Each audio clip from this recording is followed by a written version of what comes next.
Now, the writings of French philosopher Jacques Derrida constitute one of the major intellectual achievements of the 20th century. His many works have had an immense influence on the humanities and beyond. A renowned teacher, Derrida offered several seminars for 12 to 15 weeks a year, and these were fully written lectures that usually followed a theme. The decision by Derrida's heirs to edit the unpublished seminars led to the formation of an editorial team that began its work in 2006. And concurrently, the Derrida Seminars Translation Project was also formed in 2006, and they've been working on an English language edition of the French series. The purpose of today's event is to engage them in discussion and hear more about their important translation work.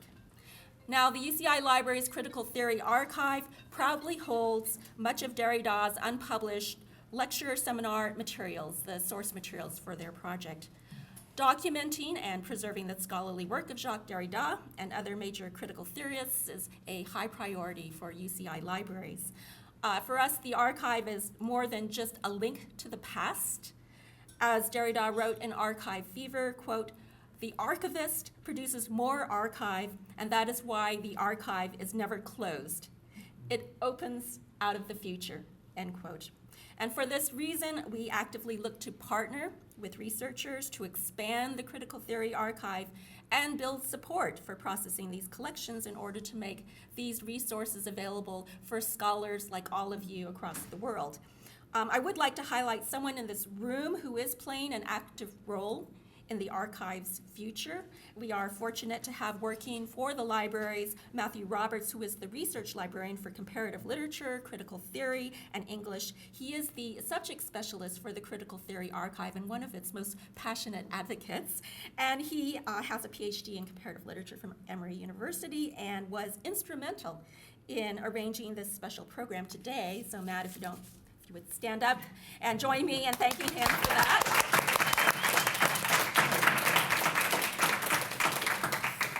And now it's my honor to turn this over to the School of Humanities Dean, George Vanden Abeele, who not only is a strong supporter of critical theory, he's a wonderful contributor to the field as well.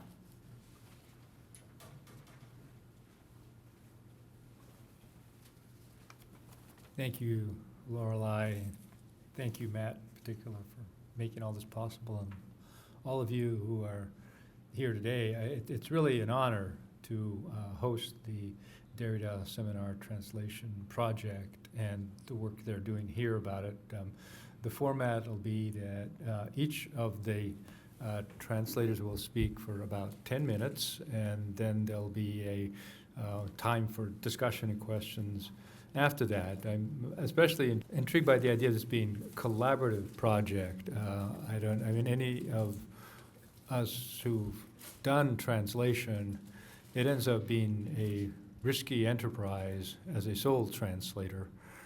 You miss things, you underread, you overread, and you're not even self-same with yourself.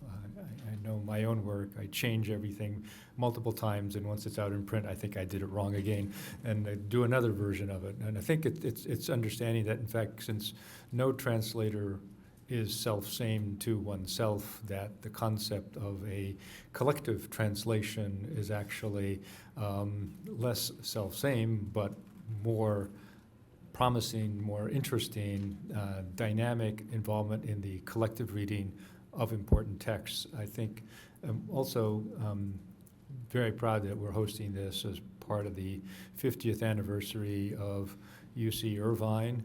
I think without the long-standing presence, involvement of Jacques Derrida at Irvine, we would not be who we are in the humanities. It's absolutely clear, and to me, it's how I first came to Irvine to hear him, and I know many others as well. So I don't want to take undue time and leave lots of opportunities for each of our panelists to say a few words and then have a group discussion. So the first presenter will be Peggy Kameff, who is Marion Frances Chevalier Professor of French and Professor of French and Italian and Comparative Literature at the University of Southern California. She's, of course, one of the key translators of Derrida's work, as well as one of his major interpreters. I just delighted she's here and would like to have her tell us what's going on.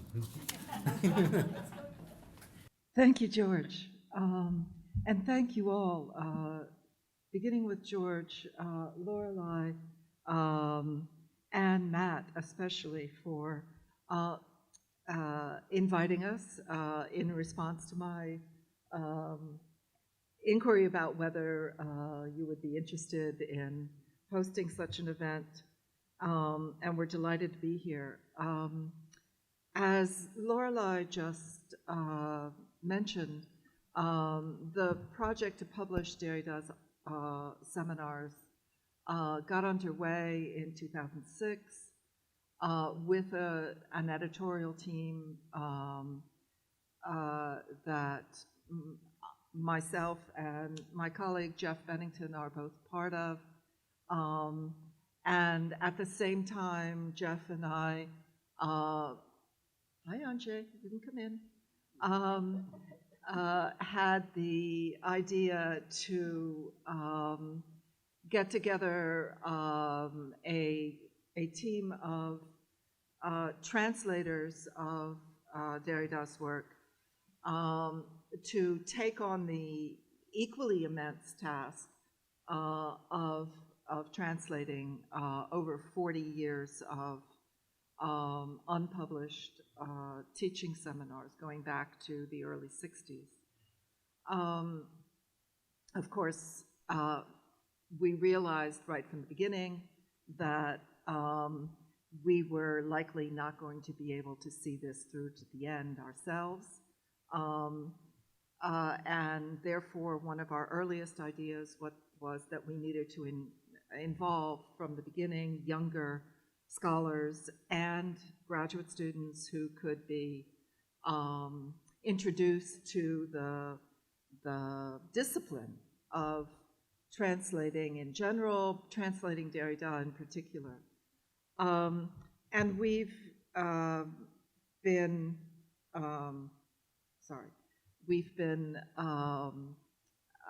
working together, the people you see up here from my left, Michael Mass, Pascal Ambro, who are both at DePaul University, David Wills at Brown University, your own Ellen Burt here at UCI, Jeff and Elizabeth Rottenberg, also at DePaul. We do work collectively, as George said, but principally only for 1 week a year is the actual collective work. And in fact, there is one designated translator for each of the volumes, although when Pascaline and Michael, who are a team in life, as well as in their translating work, when they will take on a volume soon, it will be together. But for 1 week a year in early July,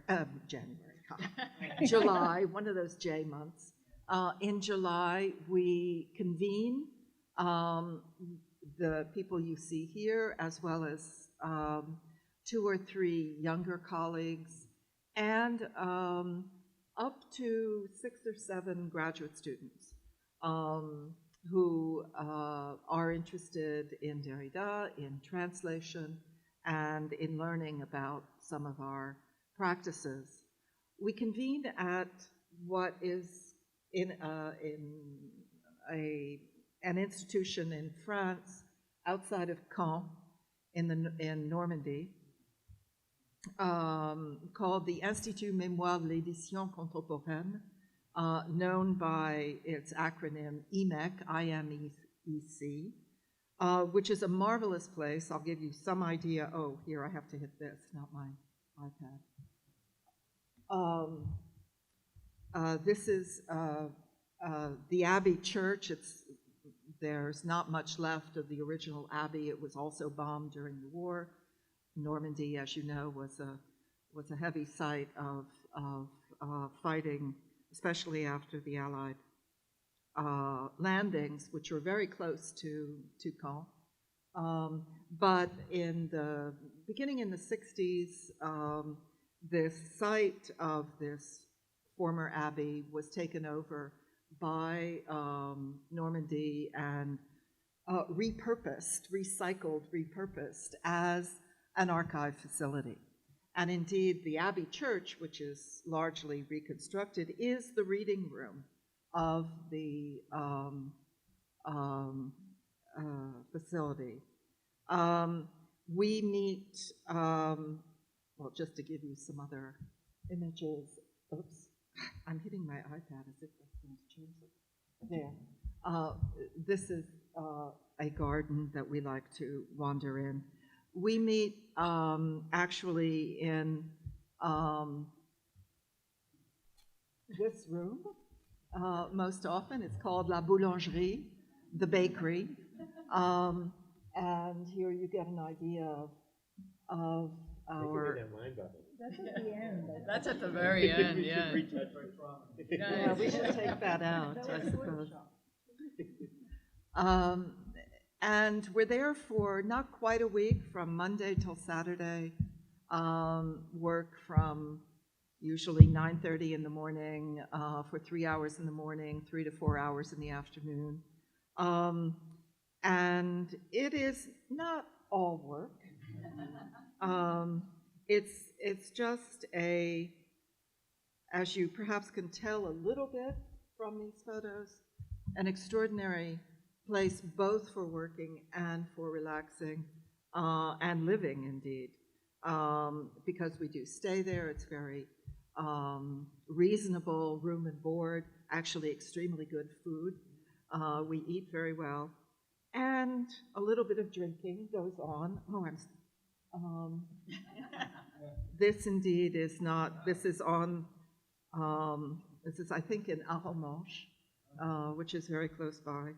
We always take one day off as an excursion, or half a day off as an excursion. But we have so far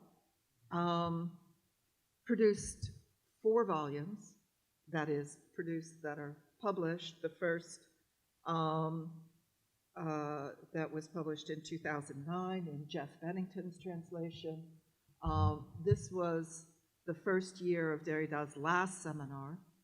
It was delivered here also at Irvine in 2001, 2002. Yeah, the dates are not on the cover. And it was followed by the second volume of the Beast and Sovereign seminar, this represents his last seminar in 2002, 2003. And then we began by going backwards, or that is the editorial, the publication of the seminars, and of course the translation follows the publication of the original in French. And the next seminar the year before that, the death penalty, that was ran for 2 years, and again was given here at Irvine, where I heard it, along with perhaps some of you. And I translated this first volume. The second volume will be out probably a little less than a year from now, in October 2016. In the meantime, however, a volume quite out of sequence was published in the French edition last year, 2013. A very early seminar of Derrida's, it's from 1964, was never delivered at Irvine, but only in Paris, on Heidegger. And Jeff has translated this volume We're not sure if this is going to be the final cover. We're kind of hoping it won't be. But this is what the University of Chicago Press, that edits the series of the translation, has on their website.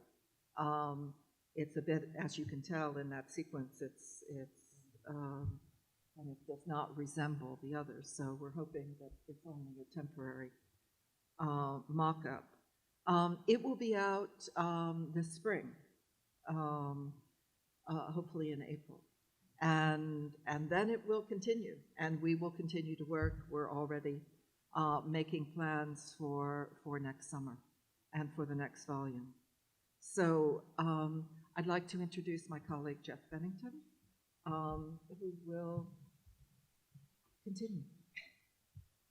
Here, do you? Thank you. That button.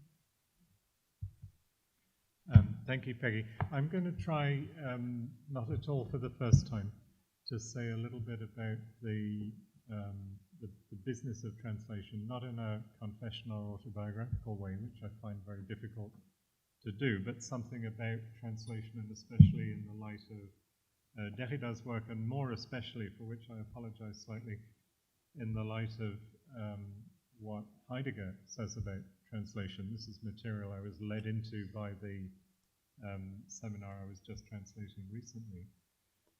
I'll start out with a thought which some of you will have heard me express before, which is that one of the specificities of translation is that the translator is an angel. Translator is an angel, I think, in two senses. One in a rather noble, almost biblical sense of being not the originator, but the transmitter of the logos, the messenger, like the word angelos means in Greek. And in another more colloquial sense, that the translator, insofar as, in a certain sense, by definition, the translator has no need of the translation he or she is producing. If I'm competent enough in the language to produce a translation, that would mean I myself have no use for that translation. So there's an act of, let's say, angelic kindness on the part of translators. Don't think we're in it for the money, because I once calculated we could comfortably earn more money cleaning windows than translating Derrida. So that's my starting point. I then wanted to mention a couple of things that Derrida says about translation. Translating Derrida is not quite like translating any old text, in part because he quite regularly talks about and expresses opinions about the business of translation. It's a little, perhaps a bit more than we'll have time to look at, a passage in French from his book Le Monolinguisme de l'autre. Let me click it to the translation for those of you who are less comfortable in French. You'll see further down, if you can read that text, that Derrida says something like, it talks about the word-for-word translation. A word-for-word translation, what happened? Is a word-for-word translation would be the strict sense of translation, and that's impossible. So he often says everything is untranslatable, translation is impossible, and so on. Having said that, of course, if you're going to call translation an endless amount of glossing and explication, then everything is translatable.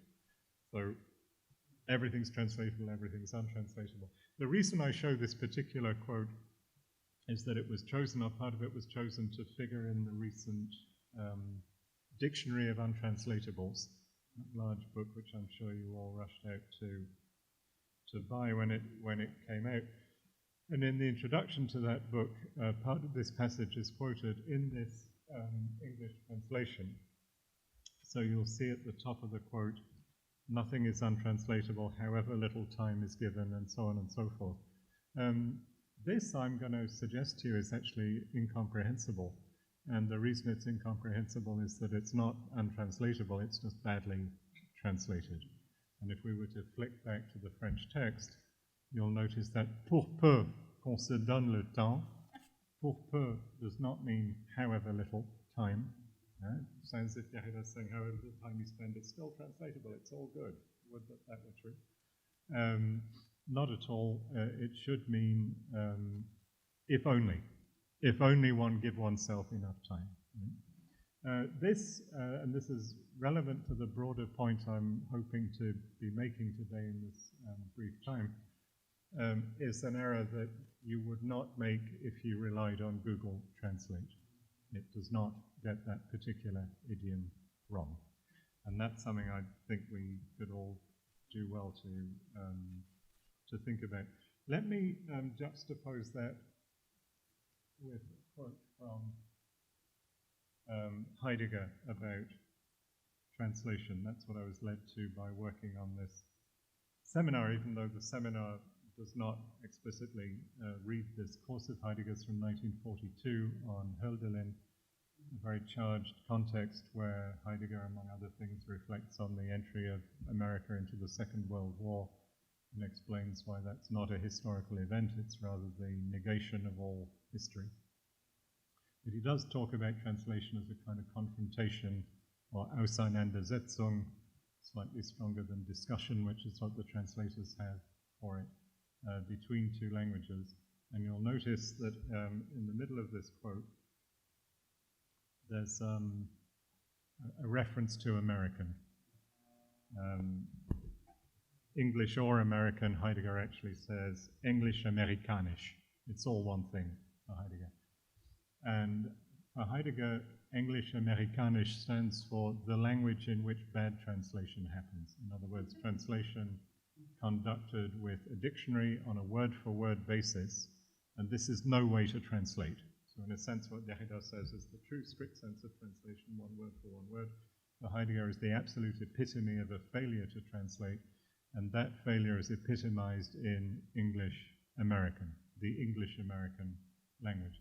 And that too is something I think I'd like to reflect on. The translators of this volume of Heidegger's lectures talk in their introduction about the difficulty of translating this course, which also talks about translation, but they don't reflect on the fact that English or English-American, happens it is an Anglo-American translation team for that volume, is something they don't mention. And it seems to me this is of a piece with many other things in Heidegger that would tend to suggest that America is a kind of catastrophic epitome of a technicized universe.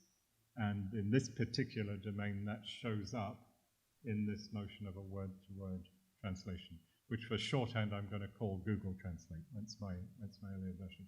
So Heidegger's view of Google Translate would not have been, I think, a very positive one, because it would be the negation of this historical Auseinandersetzung between languages such as he says, I think in the quote, it's more than just an example, such as German and Greek. What I then would have hoped to do, but I'm not going to have time to do this, is to talk a tiny bit about an exchange that Heidegger got embroiled in with a German philologist called Paul Friedländer.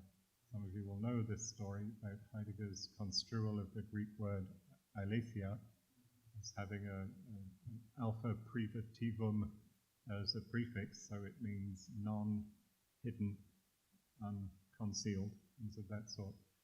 This extremely interesting German philologist contested it over several versions of a chapter in a book on Plato.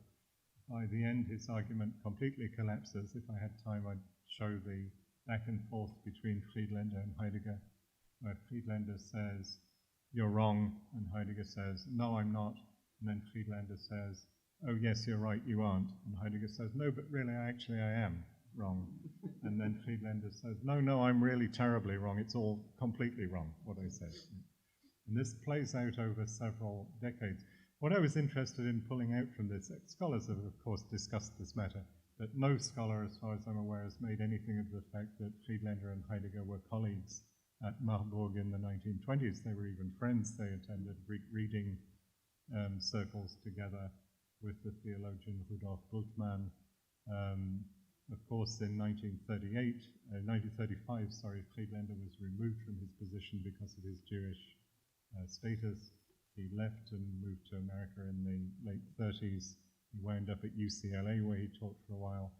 And then as he described it, solitude and isolation, lived until his death in the late 60s at 2012 Camden Avenue in West Los Angeles. Peggy and I drove past the other day just to check the place out. One thing that I'm interested in that is not at all to go into it today. I'll try and wrap up now in just 1 second. But some possibilities which are related to what I was just calling Google Translation that I think are in play in some of these issues. In doing research on this man Friedlander, I was genuinely surprised by the ease with which a very modest outlay of time and funds I was able to assemble in, I'm not sure if you see the beauty of the resolution of this document. It's a document held in the archives in Berlin. It's Friedlander's birth certificate. The rubber stamps, we could spend a lot of time on. The top one is the one that forcibly endows him with the second forename Israel, as all Jewish males with a non-obviously Jewish forename were forcibly given a second forename in 1938. The one underneath it is a stamp rescinding all that by the Allied authorities, dated 1945. There are other elements apart from the incomprehensible handwriting, which is a whole story in itself. What I was interested in is that in the wake of everything Heidegger would call English American, in which American is not just American. California is not a random place within America for Friedlander to have wound up in the city of the angels, right? The city of translators on my construal. And now these possibilities, which of course respond to the very negative view that Heidegger would have had of the distance cancelling properties of technology, make this kind of thing possible. I could show you many more documents in this kind of vein. And I think that along with the Google Translate example, which I'd be happy to talk about more, I think it's a very interesting phenomenon. This too is in play in our relations to, increasingly will be, to archives, translation, the Englisch-Amerikanische Sprache, and something that we need to reflect about. Thank you.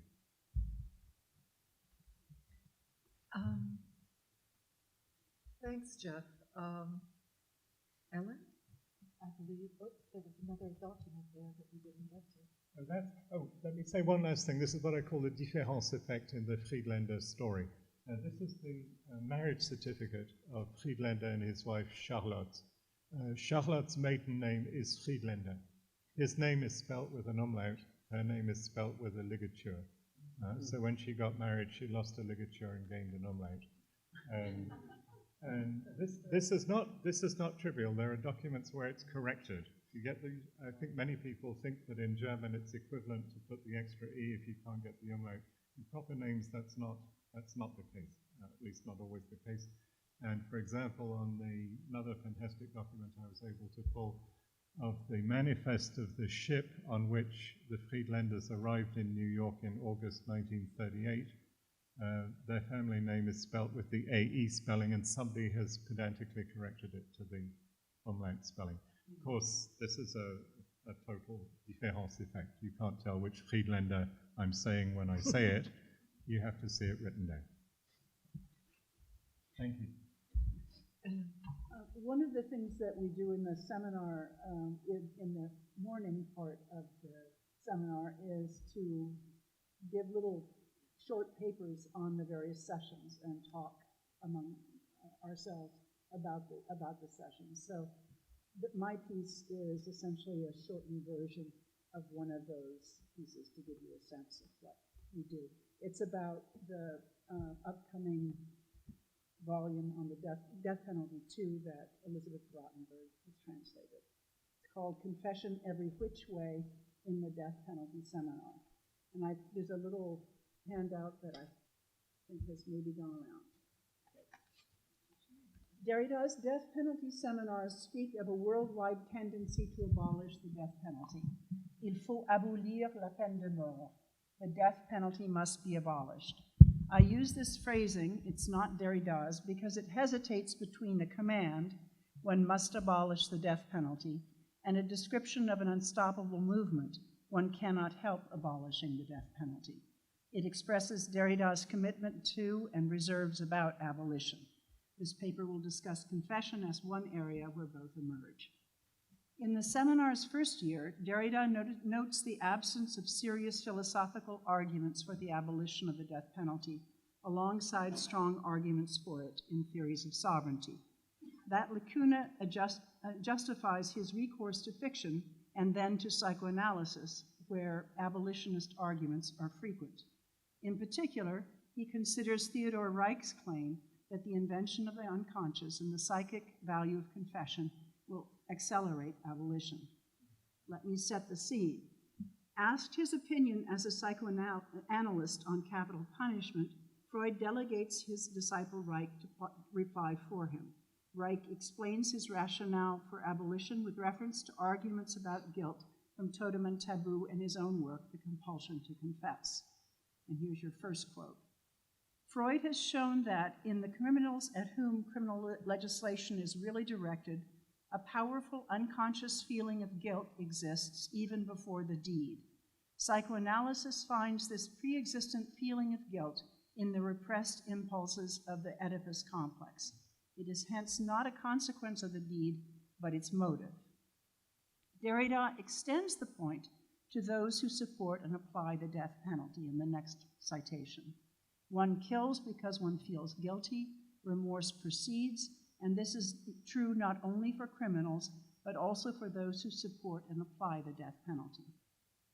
Guilt is not the psychic consequence of crime, but its motivator. The guilty one wants the deed to pacify this byproduct of the Oedipal complex and paternal law. You can see where positioning the death penalty in a system dominated by a drive to punishment takes the argument. Since it answers a need for punishment prior to social utility or religious commandment, psychically acceptable substitutes become possible. And since the harsher the law, the greater the compulsion, milder punishments will bring the social benefit of milder offenses. Reich proposes a substitute that even meets a second psychic need. And here's your next quotation. Confession would gain significance as a most effective prophylaxis against crime, since it is the mildest kind of gratification of the need for punishment, while at the same time it grants the suppressed impulses a possibility of expressing themselves. The unconscious compulsion to confess can find utilization in the realm of criminology. Confession does not merely satisfy the need for punishment. By letting the unconscious express repressed impulses, it also satisfies the compulsion to offend in more acceptable form. Its flexibility is linked to its double status as constitutive and performative. Here I recall Paul de Man's Excuses, a text very familiar to Derrida, where the point is taken up explicitly. In the following passage, de Man links confession to the constitutive. Next passage. To confess is to overcome guilt and shame in the name of truth. It's an epistemological use of language in which ethical values of good and evil are superseded by values of truth and falsehood, one of the implications being that vices are vices primarily because they compel one to lie. Insofar as the underlying evil consists in lying, the liar telling the truth in a constitutive thus makes amends. However, the performative dimension, confession as excuse, upsets the balance at the moment of restoring it. For to reveal is shameful, and it has to be expiated. The structure, says de Man, is self-perpetuating, en abîme, as is implied in its exposure of the desire to expose. For each new stage in the unveiling suggests a deeper shame, a greater impossibility to reveal, and a greater satisfaction in outwitting this impossibility. In Reich's discussion, too, confession is an act. The misdeed of partially unrepressing hidden impulses demands more reparation. If confession can accelerate the abolishment of the death penalty, then, it's because it repairs the rip made in the social fabric while also serving the psyche. Confessing a confession, confessing having confessed a confession, everyone will have so many chances to self-punish in such illicit yet socially approved ways that the machinery of capital punishment will rust and fall to ruins. That Derrida has some reserves about Reich's hopeful scenario is evident from some irony creeping into this summary, your next citation. The disappearance of punishment, which is as good as saying the disappearance of the state, would be ensured. Everyone would confess everything to everyone. You can imagine the scene. The disappearance of punishment would not only give rise to confession every which way, and to a culture of generalized confession and repentance, it would also accompany a mutation in the very status of confession. Confession would be less and less compelled, it would be more and more free, more and more spontaneous. Confession tous azimuts, confession every which way. One calls a weapon that can be fired in any direction tous azimuts. To Derrida, Reichian confession is such a weapon. His irony may be directed at Reich's belief that confession will satisfy the unconscious. With its retaliatory wishes and imprudent stances, the unconscious can suspect a makeshift and demand a reversion to archaic forms like murder, castration, capital punishment. There's skepticism also in Derrida's attribution of freedom to confession. Confession would be more and more free. Perhaps, like Dumas, he thinks that excuses might not lead to freedom among people, but to a well-oiled language machine functioning freely, machine that snaps the link between the verbal act and the responsible subject in a blow comparable to a mutilation or beheading. Such freedom could well prompt a wish to set the brake on the worldwideization of psychoanalysis. At the end of the session, however, Derrida renews his engagement to psychoanalysis, and confession is contributing to abolishment despite these two reserves. He says this: I would not want my irony on the subject of the worldwideization of psychoanalysis to lead to misunderstanding. We must believe in and hope for the worldwideizations of, I can't say that word, of psychoanalysis. It's certain that if a transformation, already underway moreover, and in any case so necessary, if a transformation of international law and the very axiomatics of law, ethics, and politics is to come to pass, right down to the most fundamental concepts and principles, and the question of the death penalty is in this regard only an example and a guiding thread, but also a very privileged symptom, this transformation passes and must pass through a consideration of something like the psychoanalytic revolution. Key is the aside about a transformation underway in the principles of international law, which is to say, construing that law otherwise than as a weak regulator of the permanent conflict between nation states. Privileged symptom of state sovereignty, the death penalty's fate is that of a nation state. Derrida says as much in a previous passage where disappearance of the death penalty is glossed as disappearance of the state.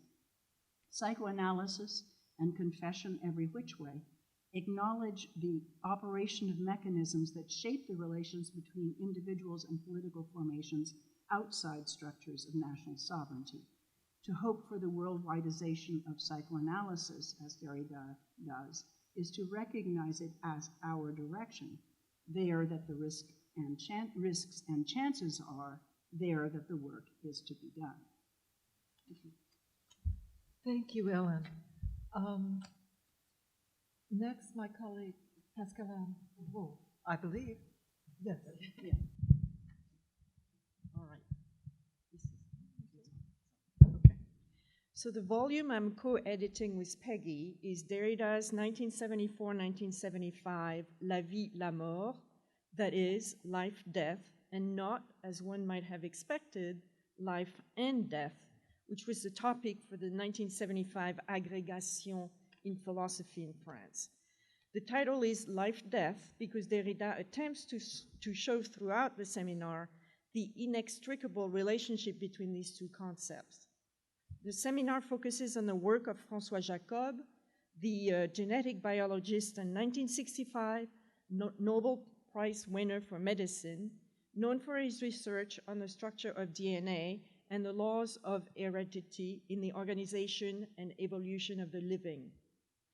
The discussion by Derrida of François Jacob's work illuminates many of the issues raised by the scientist in his famous book, The Logic of Life, which was hailed at the time by the newspaper Le Monde as the most remarkable history of biology that has ever been written. Jacob invites us to revisit our concepts of life and time, of chance and the individual, through a study of the structure of our own body's cells.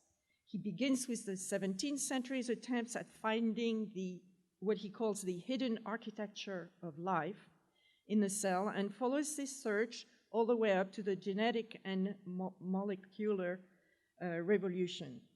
A number of fundamental questions are raised. What is the link between environment and human development? How is human behavior prescribed by genes? Can man control his own evolution? How is the human species bound by hereditary constraints? Derrida will take up all these questions through a reading of Jacob that is at once admiring and critical with regard to the analogies Jacob uses to discuss the genetic revolution and the outmoded philosophical concepts he deploys to think it.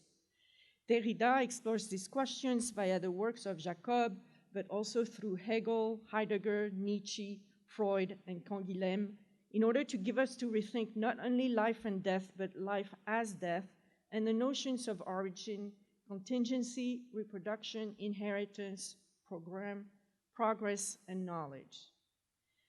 But before Derrida's seminar can be accessed by a wider public, the definitive French edition needs to be established. And this is what I'd like to discuss for a few minutes, since it might be one of the aspects of the work one is sometimes called to do that remains the most obscure to a reader. Editing is a bit of a subterranean, I can't say that word, endeavor. Like a mole, the editor has to go forage through the many layers of a manuscript in order to configure the most exact rendering to release as faithfully as possible the author's intention. So I'd like to briefly address the mechanics of editing, the joys and challenges it brings, and the type of decisions it entails. In 74-75, Derrida is still using a typewriter, which means that one of the first steps was to bring the seminars from its typewritten version to a digital format. This was accomplished thanks to one of Peggy's students, Brieux Gérard, who generously strained his eyes for hours on the sometimes partially faded original, an original that Derrida had occasionally annotated either in the margins or in between the lines. Let me publicly thank him for the task that he undertook with both bravado, what I call l'insouciance de la jeunesse, and great professionalism. Now, we quickly realized that there were two copies of the seminar. Indeed, the archives contain a second version of parts of the seminar with further markings by Derrida, including a number of passages crossed out by hand. We came to the conclusion that parts of the seminars had been presented in venues other than the seminar room at École des Hautes Études in Paris. Indeed, one of the two versions, on one of the versions, Derrida took pains to cross out any references to temporal markers, reference to earlier class or later class sessions, or remarks having to do with the 1975 agrégation, which his seminar is preparing students for. Entire passages are sometimes crossed out, as is the case, for example, in session 8 for a long development on how Nietzsche's name might be read. Thus, Derrida carefully edited the seminar when using it in other forums. So as Peggy and I sat down during a hot summer in Paris, we tried to figure out what would be the most logical way to proceed. We decided it would be most efficient for me to read aloud from the copy of the original, while Peggy, her eyes glued to the computer screen, would check about any possible errors or divergences. Whenever we came to a handwritten inscription on either copy 1 or copy 2, we would stop and try to decipher it and integrate it in a note stating its provenance and its original positioning on the page. There are over 100 such handwritten annotations in this seminar, some of which are still puzzling to us, but thankfully Irvine was kind enough to let us into the archives today, and some of my fellow translators helped out with deciphering some of the challenging passages.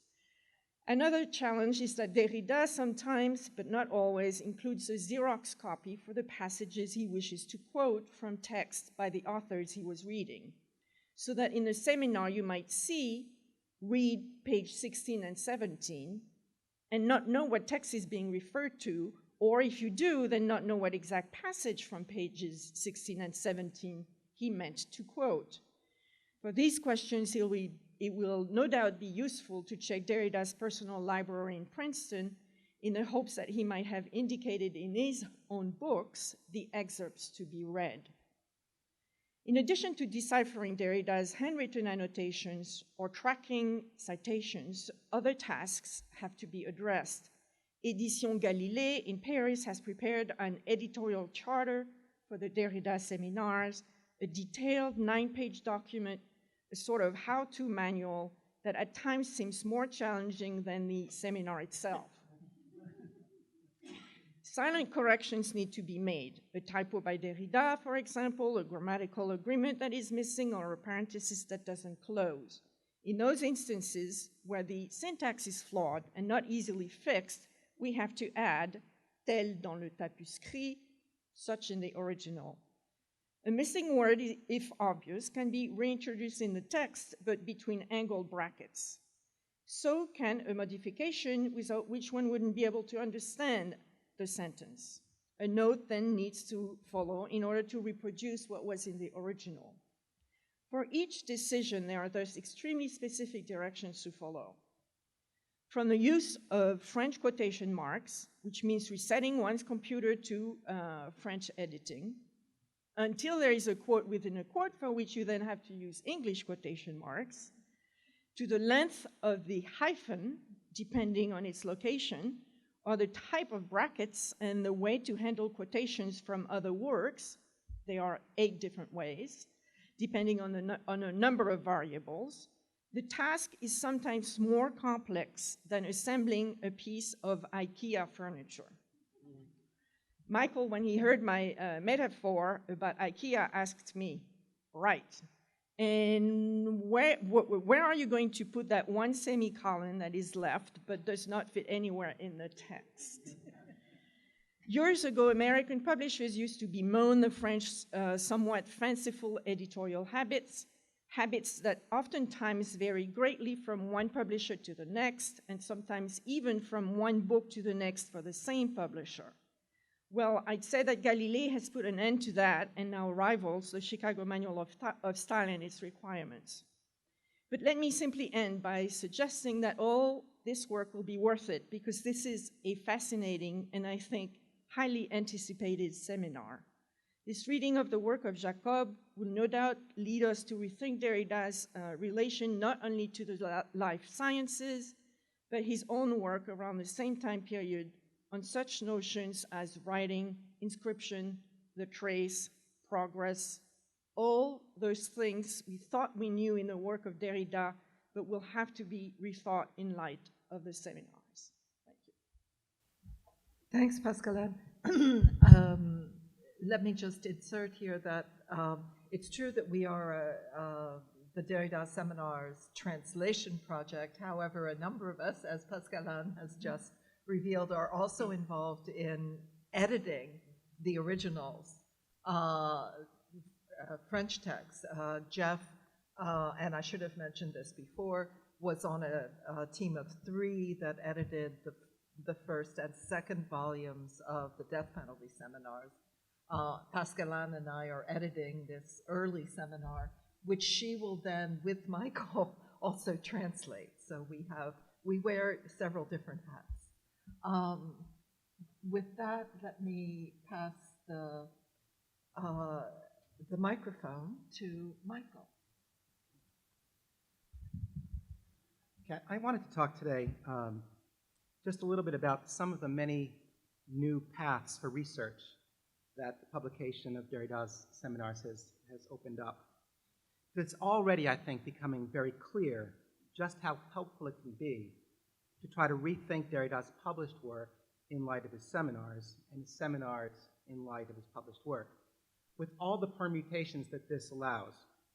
So, for example, there are now possibilities for reading late seminars in light of early ones, early seminars in light of late ones, late seminars next to other late seminars, early seminars next to early seminars read in the light of late seminars read in the light of early seminars, late seminars in the light of early publications, late seminars in the light of late publications, early seminars in the light of early publications, early seminars in the light of late publications, and so on. And this work is particularly fruitful inasmuch as Derrida's corpus, as I think we all know, is at once extremely varied and diverse, and yet extraordinarily coherent and consistent. So one can think in terms of common themes, references, and questions between early or late seminars, or early and late publications. One can also think in terms of similarities or differences in terms of rhetoric or tone of Derrida's work. And one can think of similarities and differences in terms of approach, or what we might call, for lack of a better word, method. So I'd like to illustrate this afternoon simply by reading with you two passages that, to my ears, combine almost all these things. So the themes, including the theme of method, tone or rhetoric, and approach. And I'm not at all sure what to make of these two passages, to be perfectly honest. So I simply want to juxtapose them with you, to give you some sense of the work that remains in reading Derrida's remarkable corpus. So I've chosen one passage from a seminar that has just come out in French and will come out next year in Elizabeth's translation, the second volume of the Death Penalty Seminar from 2000-2001. And then a passage from a truly fascinating seminar, or a course really, that I've had a chance to read only in part from 1962-63 at the Sorbonne. So what we have here then are two passages separated by almost 40 years that at once resemble one another and differ from one another in interesting ways. So let me start off with the latter passage. Unable to give you here the full context for it, let me simply state that Derrida has been analyzing Kant and what he sees as an aporia with regard to hetero-punishment and auto-punishment. Punishment that comes from the outside and punishment that comes from within.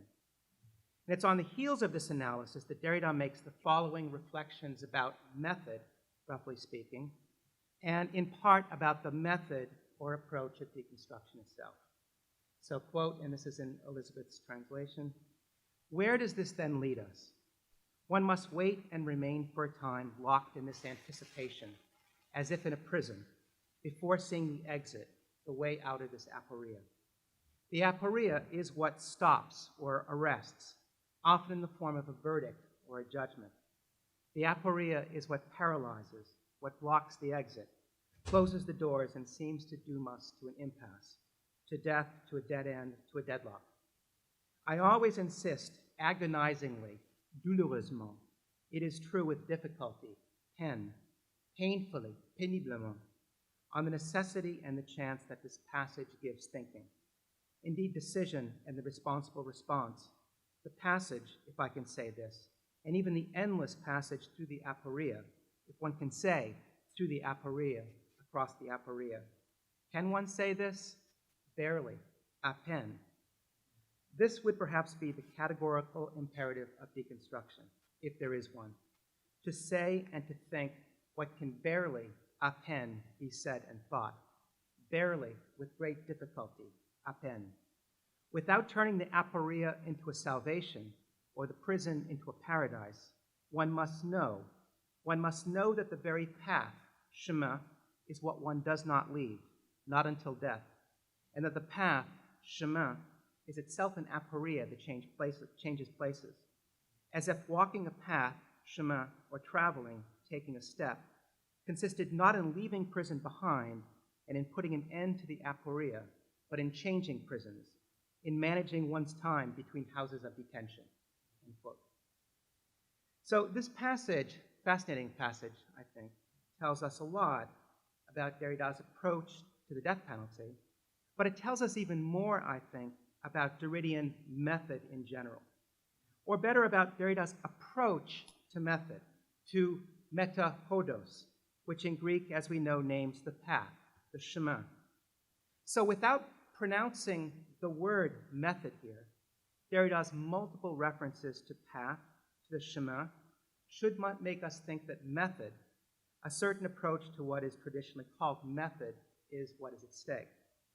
So let me turn then to my second passage from a 1962-63 course entitled precisely Method and Metaphysics, a course given at the Sorbonne where you will recognize, I think, many of Derrida's latter themes and questions, but with a rhetoric or a tone that, as I hear it, is somewhat different, much more didactic, I think, than what you just heard. Derrida begins this course on method and metaphysics in this way. So the title is Method and Metaphysics, and then it begins. These two words indicate a conjunction that has to be made in view of a struggle against weightiness or gravity, pesanteur. Gravity belonging to method. Method is a path toward. It is a labor and a misery. There is an awareness of exile for the philosopher in method. It is not a desertion, but a promise. Method signifies truth. Truth as neither present nor absent, but simply off in the distance. The feeling of errancy, of wandering, and of nostalgia is a fundamental philosophical experience. Errancy or wandering is an experience of the pure path, the chemin pur, a pure being on the way, the experience of an indifferent freedom. When affected or inflected by nostalgia, it becomes oriented path, it becomes method. Philosophies of method are philosophies of discourse. They remain distrustful of the immediate. A philosophy of method advises against the leap, the soul, that which detaches us from history. Method is a road protected by guardrails. It's the caution of philosophy. The experience of wandering or errancy does not suffice for founding a method. It must become nostalgia in order for method to emerge. At the bottom of all method, there is fear, fear of getting lost without any idea of a possible salvation. When method begins, it is because truth is already on the horizon. The philosophical path as method is not a going away, but a return, a recourse. It uses metaphors of vision, aim, glimpse, and so on. For example, Platonic recollection, Cartesian method, which attempts a regression towards the simple. All method is anabasic, anamnesic. Ana signifies not only a regression, but a rupture with spontaneity. Method is situated outside chronology, philosophy of the beginning, of the absolute arte. Ana signifies repetition, a recommencement. But there is yet one more mystification. The time of the path, chemin, is neutralized when the points of departure and arrival are given. It is then not a question of lived time, but of a provisional time between two eternities. History can be thought in terms of neither pure intelligibility nor a pure dispersion. Neither pure method nor wandering are possible, since they would prohibit every philosophical approach. What thus distinguishes the philosopher from the prophet is that philosophical discourse alone has this one philosophical specificity, the moment of gravity, of disgrace, method and metaphysics, or gravity and grace. That's the opening paragraph of this incredible course. In the passage from the death penalty seminar, Derrida is trying to think the relationship, the necessary relationship between the path and the prison, traveling and remaining in a house of detention. Here, in this passage from 40 years earlier, he's talking about the necessary relationship between method, metahodos, and wandering, errance. That is, I think, between a controlled, measured, oriented movement, one with truth and salvation in view, and a movement that wanders or risks wandering off the path and getting lost. Derrida seems to suggest in both places that we need to think the two together, the two in conjunction. In the latter text, he characterizes the relationship in terms of an aporia, in the former in terms of either ors or neither nors. One hypothesis might thus be that what earlier texts tended to think in terms of a neither nor or an either or tend to get cast in later texts in terms of what Derrida calls aporia. To support that hypothesis, then, one can turn to published texts from either period to see if the same logic or the same approach is at work. For example, to look at just one text. Listen to Derrida in Cogito in the History of Madness from the very same year as the course he is giving at the Sorbonne on method and metaphysics. Quote, "I believe that historicity in general would be impossible without a philosophy of history, and I believe that the latter would be impossible if we possessed only hyperbole on the one hand, or on the other, only determined historical structures, that is, finite built-in Schalungen. Neither simply hyperbole, then, nor simply historical structures. What we would then have to begin to think is the relationship, perhaps the analogical relationship, between hyperbole, wandering, errancy, what Derrida called the pure path, perhaps spontaneity, the leap, grace, on the one hand, and historical structures, the house, the prison, discourse, gravity, the oriented path, truth on the other, and therefore the open character of all the former terms and the closed nature of all the others, and the latter. And then we would need to think perhaps historicity from the Cogito essay in terms of the neither nor, or what is called aporia in the death penalty seminar. I don't know, to be honest, whether any of this will bear fruit, and it's totally possible that we will be led down many wrong paths with these terms, but I hope this gives you just some sense of all the opportunities and all the work that remains to be done for those of us interested in Derrida's work. Thank you, Michael. Next, Elizabeth Button. I did something.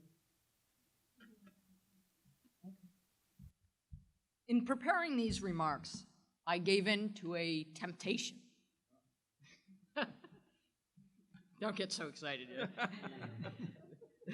The temptation to compare our task, the task of translating 42 years of Derrida's seminars, to the task undertaken by James Strachey between 1953 and 1966 to render 2 million words of Freud into English. Now, I don't need to tell you what a monumental achievement the standard edition of the complete psychological works of Sigmund Freud is. But what you may not realize is that Strachey translated 23 volumes in 13 years. 23 volumes in 13 years, that's 1.7692 volumes per year, though it sometimes worked out, in 1955, for example, to 5 volumes in a single year. So we have yet to work at that rate. This temptation led me to reread Strachey's general preface to the standard edition, where he discusses, among other things, his thoughts on the difficulties, both stylistic and technical, of translation. And what I found, much to my surprise, is that for Strachey, it all comes down to a certain conception of English.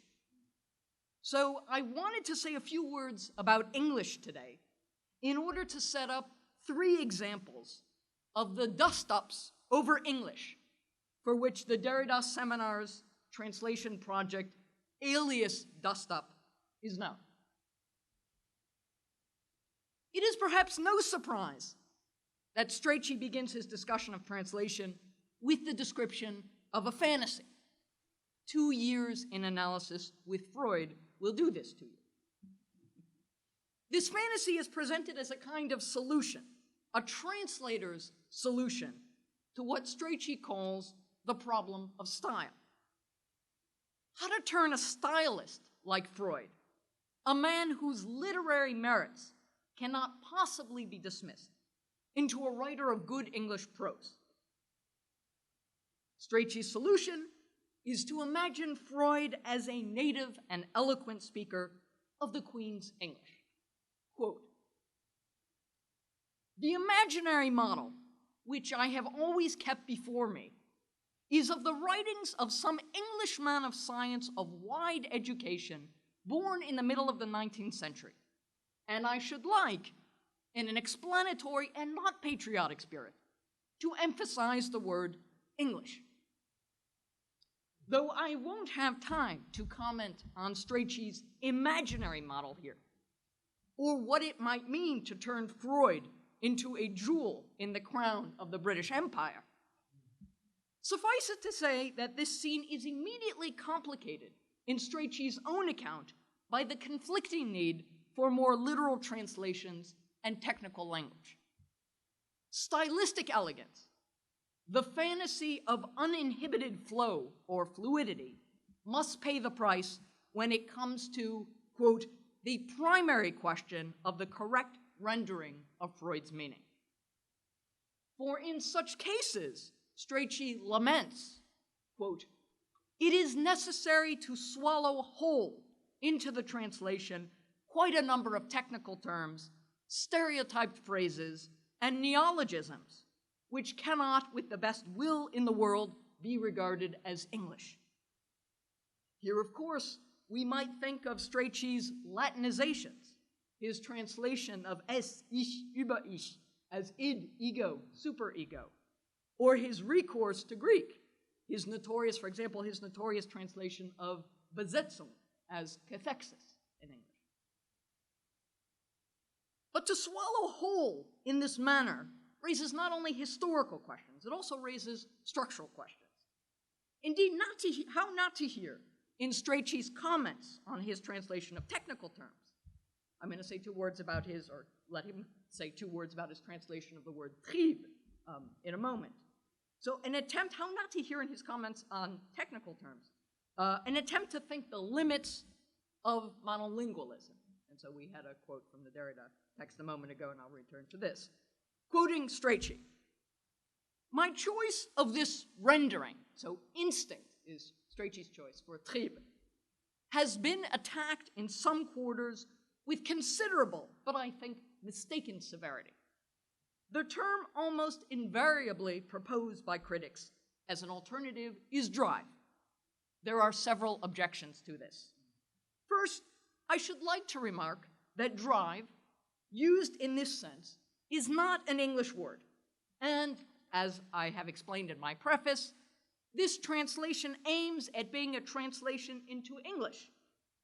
The use of the word drive is not to be found in the large Oxford Dictionary, or in its first supplement of 1933, though this was sufficiently up to date to include cathexis. In other words, cathexis, a neologism, one coined by James Strachey in 1922, as we read in the Oxford Dictionary. The very thing that, with the best will in the world, could not be regarded as English, has now acceded to the OED. Indeed, one might even take Strachey to be saying that English, what we call English, is never simply itself. Drive, on the other hand, is simply un-English. And here, I think we would have to emphasize the word English in its patriotic spirit. For how else to account for this very British repression? The repression of what, at least as far back as 1925, in the American psychoanalytic journals, was being called sex drive. In spite of this repression, however, I would argue that Strachey's comments on translation are driven by a kind of reflection on the double postulation of monolingualism of the other. Quote, I only ever speak one language, and I never only speak one language. So what would it mean then to translate into English if English is never only one language? Which brings me to Dust Up and to our motley crew. I was trying to think of how best to describe us. I wanted a kind of Breakfast Club enumeration. The brain, the athlete, the basket case, the princess, and the criminal. The best I could come up with was the Geordie, the Jew, the Holy Cross, the French import, the Valley Girls, and the Kiwi. Sorry, David, that puts you in the criminal position. In our case, of course, there could be no fantasy of English, i.e. no single shared fantasy, because there was always more than one English. So going a critique of the Heideggerian English American language. We began with Englishes, with competing Englishes.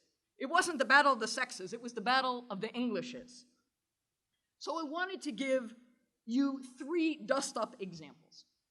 In the first 2, and I think you will agree, the lines between Englishes, between British and I guess New Zealand English and American English could not be clearer. In the third example, we have something slightly different. First example. It's 2009, and we're going over Jeff's translation of The Beast and the Sovereign 2. In the 5th session, you may remember, Derrida stages a back and forth between himself and his audience. What if, says Derrida, Robinson Crusoe were buried alive, swallowed up alive, like a neologism in a translation? We, his audience, Derrida says, would not believe him. Quote, "But that's not true," you would object firmly. That's not what happened. Robinson Crusoe was not buried alive. He was not swallowed up alive. In fact, as we know, he came back from his island alive and well. Bien vivant, says Derrida, en pleine forme. Now, our disagreement as translators had nothing to do with Robinson Crusoe being swallowed up alive. Had he been swallowed up alive, there would have been no problem. What we argued about was how best to describe his state of health when he came back from his island.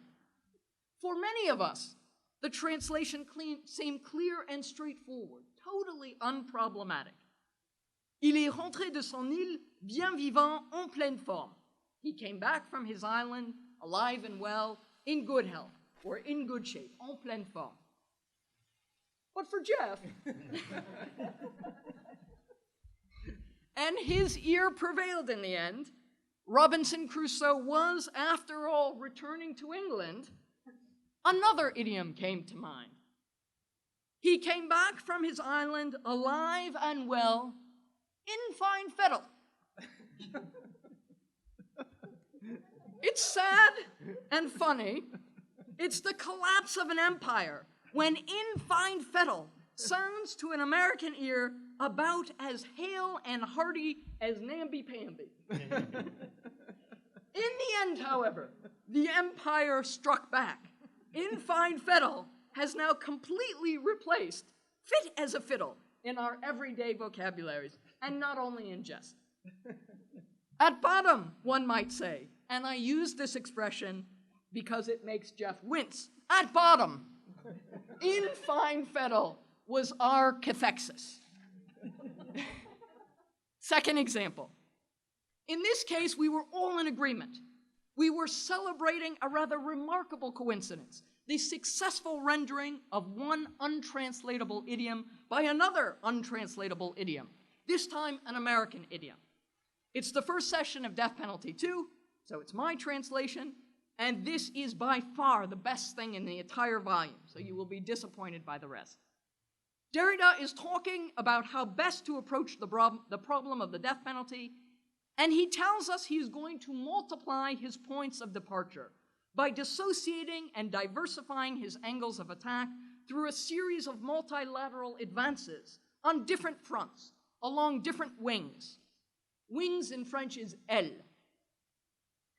One of these wings will be the figure of the president, of the sovereign known as president, at which point the figure of the president and the figure of wings converge. Voici maintenant une autre avance sur une autre aile. Here now another advance, along another wing, aile, A-I-L-E. Surnommons-la la présidentielle, la présidentielle. So you can hear the adjective, présidentielle, which is the same in English, presidential. But you can also hear that the adjective ending L, E-L-L-E, and the word wing, L, A-I-L-E, are homophones. Hence Derrida's playful repetition and neologism, présidentielle. So how does one do this in English? How does one translate a homophonic play, and in particular one that brings together president and wing? So here's the translation. Here now, another advance along another wing. Let us call it the presidential, the West Wing. We might speak here of an American empire, at least insofar as English is concerned, where the expression in fine fettle finds little response or laughter among American speakers of English. The phrase West Wing, made famous by the NBC show, a phrase that designates an architectural detail of the White House complex, is immediately and universally recognizable. Third example. In this example, which is already well known, very well known to the Dust Up team and perhaps even to some of you, I would like to return to a figure that prefigures the swallowing up that seems to impose itself both rhetorically and politically when it is a matter of translating into English. This figure is that of the mouth, maw, or jaw, and, as the example will suggest, it brings us back with a vengeance to the impossibility of securing the boundaries of what is called English.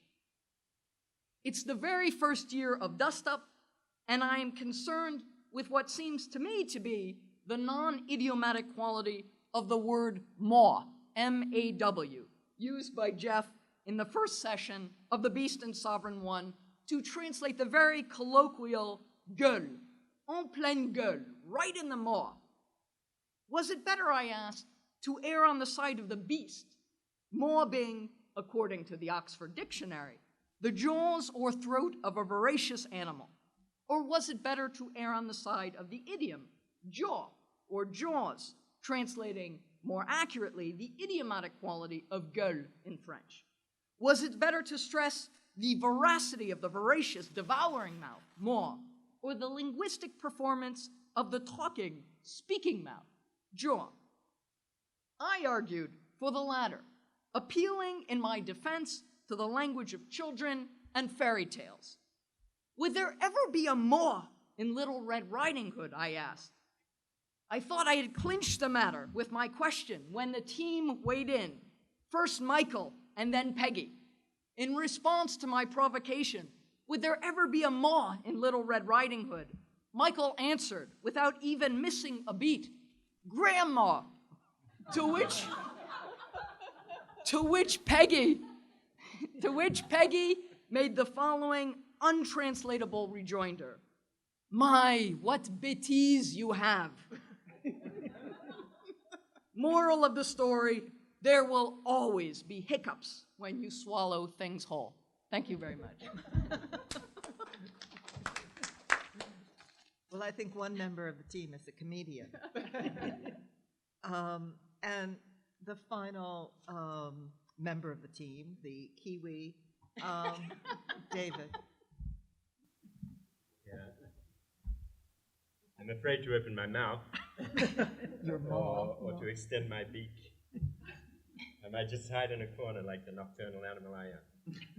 But I wanted, we don't have a lot of time, so I'll try and be brief, just to share with you a few comments that come out of the Heidegger seminar, which is the next volume to appear in English that April we're saying, are we? In the Jeff's translation. Because this volume, which comes from 1964, as Peggy told us earlier, is interesting because it's a period where between 1964 and 1968, Derrida is writing a lot of the work that would constitute his first big splash, if you like, with the volumes that came out in 1967, such as Grammatology.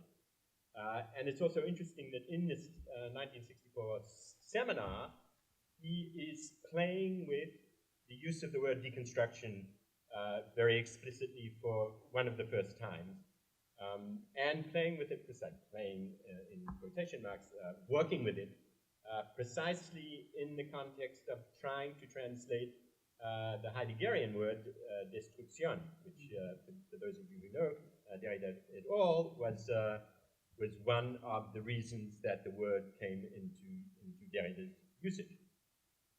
Because what is interesting in this context is that in this seminar, he also plays and works with another possibility for deconstruction, other than the word that we now know as entering into wide usage, and no doubt the OED, and used extensively outside of the context of continental philosophical discussion.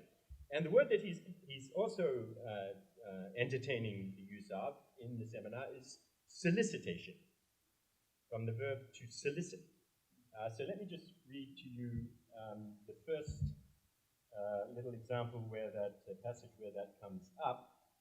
There are about, I counted about 7 or 8 times where the word is used and explicit, the word to solicit or solicitation, the noun, is used explicitly in the context of being an alternative for deconstruction, or a better translation of Heidegger's Destruktion. And so here's the first one, and I'm afraid I don't have the draft of Jeff's translation, so this will be one of the occasions where Jeff's publishable translation is better than my ad hoc rendering of the French. So the difference between, so I'm quoting here, the difference between the interiorizing refutation, between refutation as Erinnerung, Hegelian Erinnerung, and Heideggerian destruction, is thus as close as possible as being nothing at all. Like Hegelian refutation, Heideggerian destruction in French, is neither the critique of an error nor the simple negative exclusion of a past of philosophy. It is a destruction, so a destruction, that is to say, une déconstruction, that is to say, une déstructuration, that is to say, l'ébranlement, a shaking. So the 4 possibilities that we have there are destruction, deconstruction, destructuration, or shaking, such as is necessary to make the structures, the strata, the system of deposits appear. Okay, so that this is not yet, however, the word solicitation, but what we do have here is the word shaking, ébranlement, which is the main etymological sense of solicitation. I'm going to come and run through that for you in a second. That is what presents itself to Derrida as the reason for using the word solicitation. And then let me go right pretty well to the end, or towards the end of the text. So there would have been 7 or 8 intervening times where solicitation came into be used, and it was going to be used very soon after the passage I read. So this is from the 8th session, and this preliminary stage could not be crossed except through solicitation, and in parenthesis, what I would now call solicitation rather than destruction. Okay? So the word is presenting itself there, and as I say, throughout that text as an alternative for the translation of destruction in German, or as an alternative for description, which might be the obvious translation into French of the Heideggerian term. So, as I said, the interest of the verb to solicitate comes from its Latin basis, where it is composed of the root solus, meaning whole, and situs, which is a past participle of siere, which means to shake, to excite, or to set in motion. There are probably better Latin scholars than me here who would be able to explain that. But just going through then some of the meanings in Latin: to disturb, stir, agitate, move, to distress, harass, make uneasy, vex, solicit, tempt, and then seduce, attract, induce. To stir, put in lively motion, or move violently, disturb, shake, exercise. To cause distress, anxiety, uneasiness. To distress, disturb. To fill with apprehension, cause fear. To grieve, afflict, make wretched. To disturb the rest or repose of a community. And then to stir, rouse, excite, incite. To attract, to tempt, to invite. Then third sense, to urge to wrongdoing, to inveigle, seduce, incite, stimulate, provoke, tempt, abet, and so on. But then within one of those categories, we have, will I be able to find it now? We have an example drawn from nature where solicitare is used, and I can't find it right now, but it's used for the sense of what might be a type of originary motion that gives rise to growth. So it's as if the seed in nature shakes and trembles in order to bring a tree into being. So we have that example from nature. If we then go to the French, because obviously Derrida was using the French, we get essentially a rundown of the same sorts of usages that we can have in English to try to obtain a favor or a right in an insistent manner vis-a-vis a competent authority, to ask for something with deference, to ask in a pressing, lively manner with insistence, to solicit something in the sense of addressing someone, appealing to them in an insistent manner, to undertake the necessary procedures vis-a-vis judges or a judge in a court case, then to incite somebody to agree to do something, to incite in a pressing manner, to provoke, to incite somebody to act. And then we come to a meaning to make a horse act by exciting the sensitive parts of its body. Right? So we get another usage from nature, but in the sense of spurring on. Right? And we know how interesting the word spur would become for Derrida in a not so much later context, and in fact there are passages in the seminar that suggest I think a discussion of Nietzsche that suggests the ideas that would come to form that text a few years later. And then there's a meaning from physical mechanics to exercise a physical action on a part of a machine or an apparatus to provoke an action or a reaction. So having had the natural senses, we also get the machinic senses, right, to set in motion a machine. And then last and very different sense in French, there it is again. This is within the category of exercising an action or an influence and stimulating something. And so one of those subsets in its often pejorative sense, solliciter les textes, un texte. So you can solicit a text, which means to give a forced interpretation, a controversial interpretation of the text that goes beyond what the author wished to say. So there's a famous quote from the historian Renan, who says, "One gains nothing by importuning truth, by soliciting it every day." Okay, so one achieves nothing by shaking truth until it is forced to say something it doesn't want to. Right?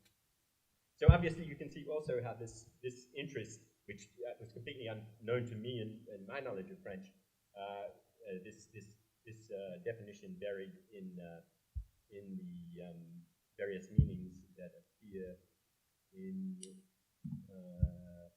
website of the Centre National de Ressources Textuelles et Lexicales for the verb to solicit. You can see how interesting this would have been for Derrida. So the question is then, given the possibility of an originally natural trembling, given the possibility of a goading, of soliciting a horse to make it get going, or to set a machine in motion, or to play with the text to the extent of making it say much more than it wants to say, one could then envisage what it would mean for deconstruction, which now has a sense, a very general sense, and often used sense across a whole range of linguistic situations. One could see how one might be able to think about what it would mean for deconstruction if it was not known as deconstruction, but instead as solicitation. Right? So, the solicitationists among us might be able to think productively about what that would mean. And I just thought of two ways that this thinking could go, two directions that thinking could go in, and I'll conclude by stating those. First of all, obviously, the connotations of the word would be much less architectural than they are. Right? Deconstruction, I think, is an architectural sense that predominates, and they would probably have to be more mercantile. You would have to think about deconstructionist who knocks on your door when he knows that you're going to be home because it's dinner time, or calls you on the phone before they had no call programs in place, right? And expects you to give money to the local fire department. One could think about that sort of solicitation, and then it would have to go all the way to the pejorative sense of a type of solicitation by a prostitute, right?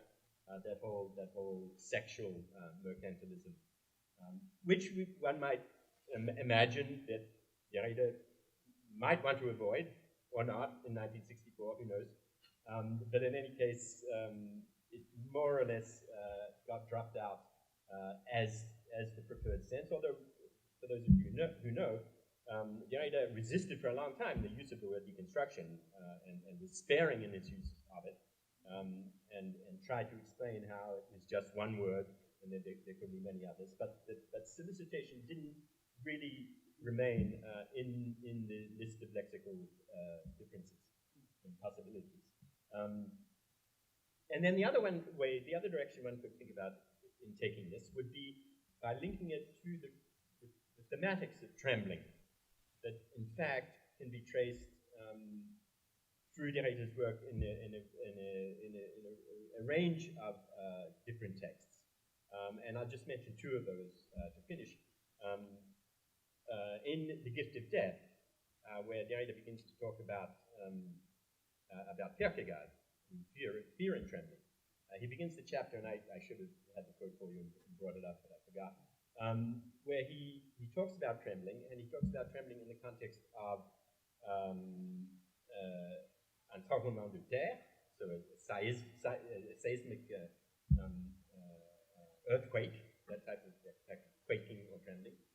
He talks about it in terms of the trembling before orgasm, so in the sexual sense. And he talks about it, the trembling on the surface of water before it boils. Right? So that's another sense where he wants us to think about it.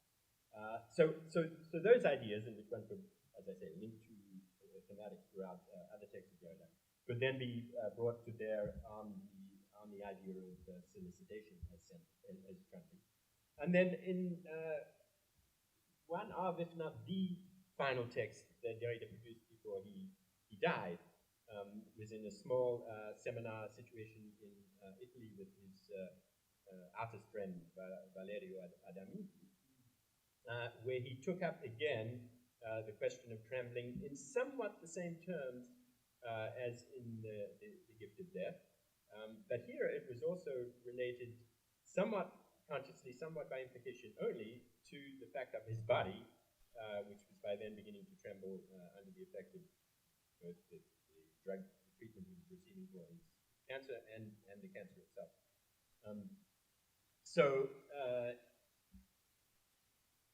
Just ideas to think about as you go and talk about solicitationism next time you're at a cocktail party. So, thank you all. Thanks for your patience, and we'd like to discuss anything with you that you might want to bring up to any of these little short talks. George, you want to say something? I was going to invite interventions from the audience. I mean, it's a very powerful set of interventions, and I'm kind of struck in an Auseinandersetzung between the Heimisch and the method, and that kind of idiomatic displacement that is not simply the word-for-word Googling, and I think I thank you all that in terms of the trembling of solicitation, and that also brings to mind Bataille and his kind of working in Derrida's text that might be in addition to Kierkegaard. But I'd like to throw it open to other thoughts and queries. Okay, now you. Please. I just had a couple of questions, but the first one, just a clarification. Peggy, when you were talking about the activities of the group, not only doing the translations, but also editing the original French, I didn't quite get that. So is there another team that is doing that, and some of you are part of that? Is that? That's right. I think I mentioned it at the beginning, but perhaps didn't say enough, that there is an editorial team. And if you look, for example, at these French volumes, an introduction by that is signed by the 7 members, I think, or more or less 7 of the editorial team, including Jeff and myself.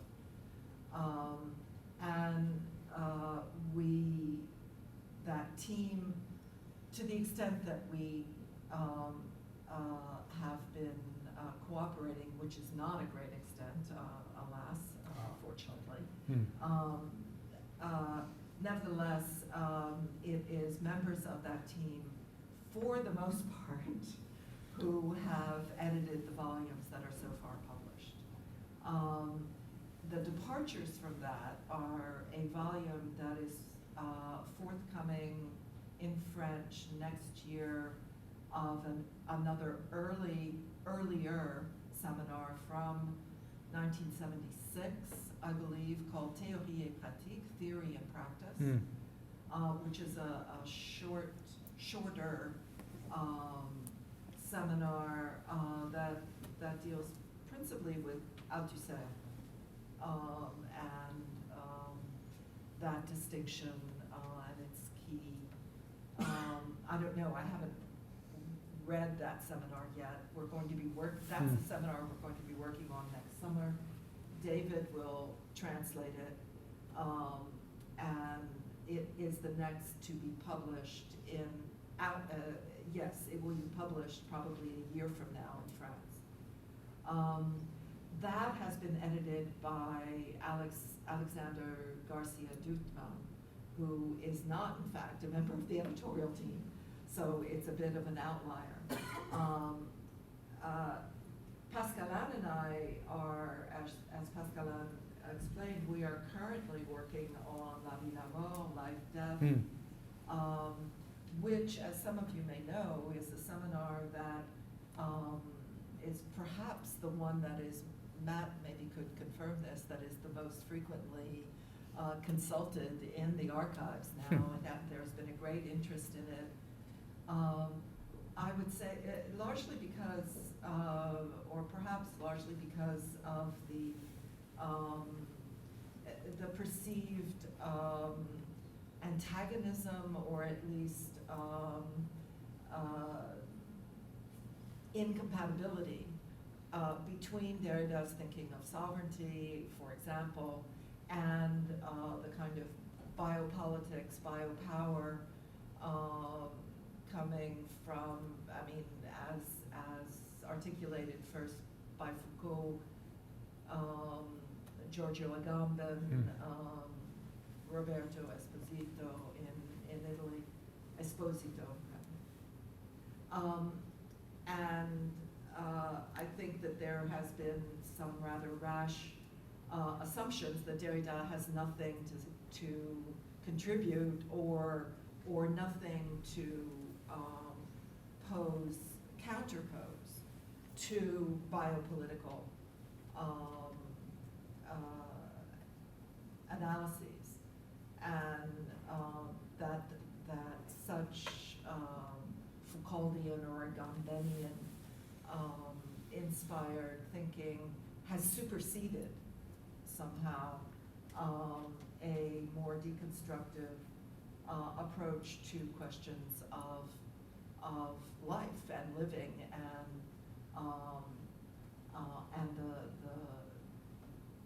even the biological. Whereas this is an early seminar. This is 1975,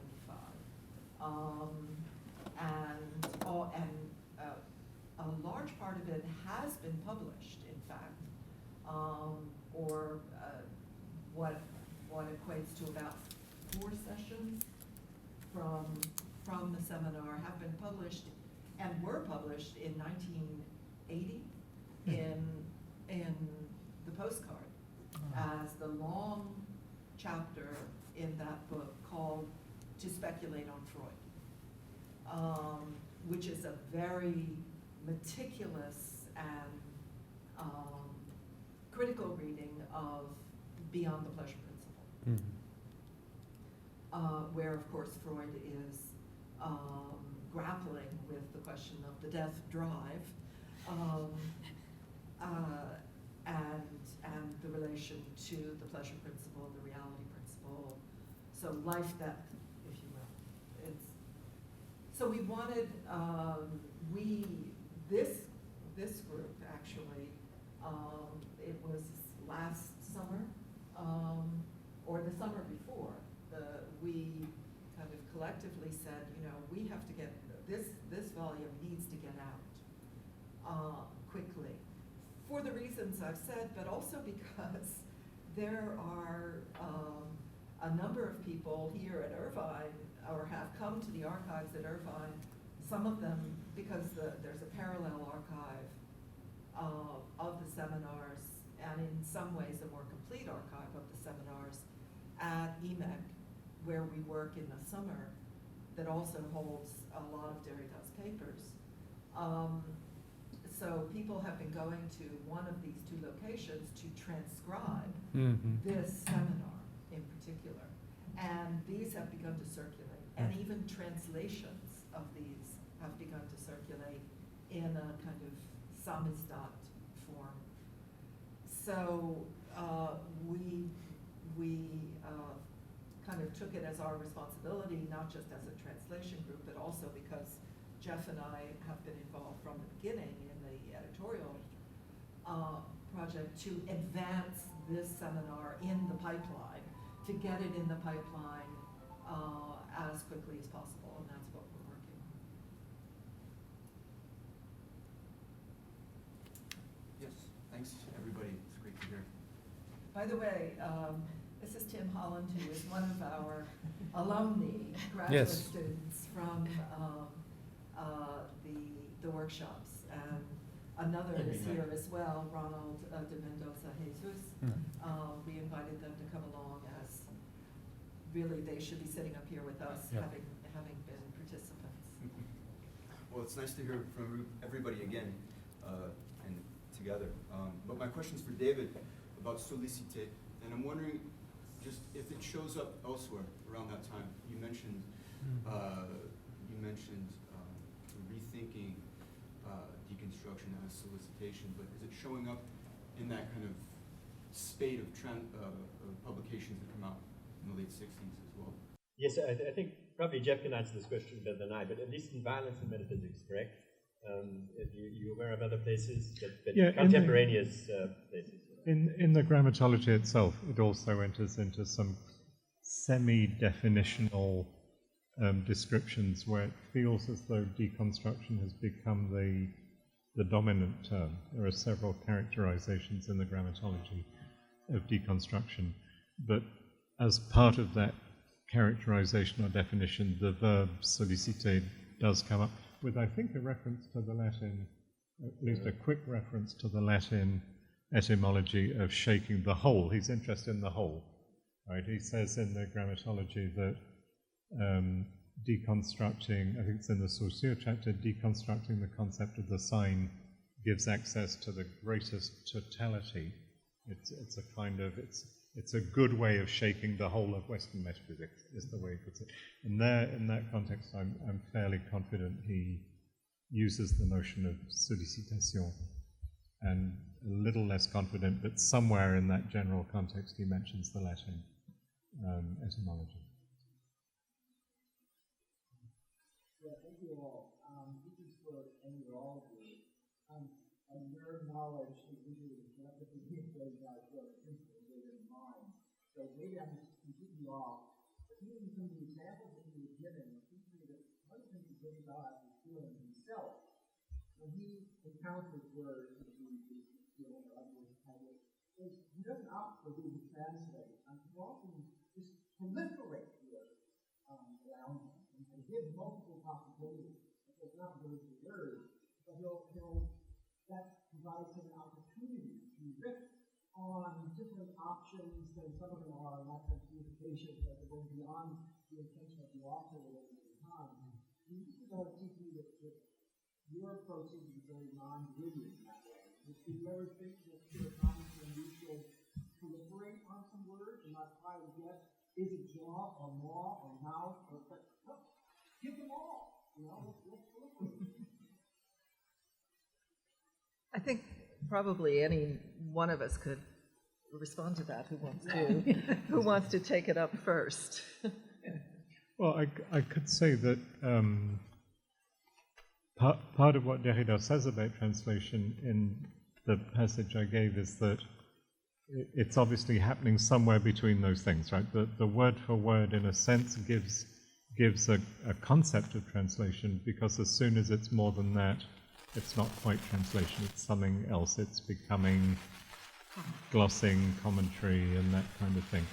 Having said that, and this is not exactly an answer to your question, it's more to add on to the impression that you have, and it became clearer to me working on this Heidegger seminar, is that Derrida does indeed produce other possibilities, often in a way that puts the official translations of Heidegger into French to shame. He's extraordinarily refined and careful in the translations he gives himself. At the time he gave that seminar, only about the first half of Being in Time was translated into French, so a fair bit of it he is providing the translations.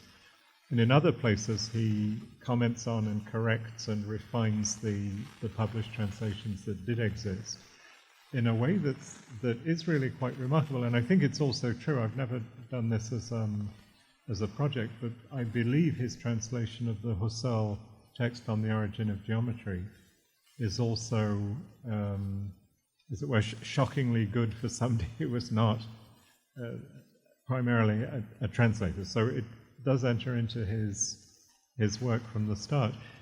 The possibility of some kind of, I don't know, variorum or multiplied, non-book-like, some other kind of version of what a translation would look like, I think is extremely interesting. It's not something we could easily have sold to University of Chicago Press, I think. But in the wake of some of the other things I was at least suggesting we need to talk about, obviously electronic forms of publication would make something of what you're suggesting much more practicable, both for the producer of the material and for the reader, I think.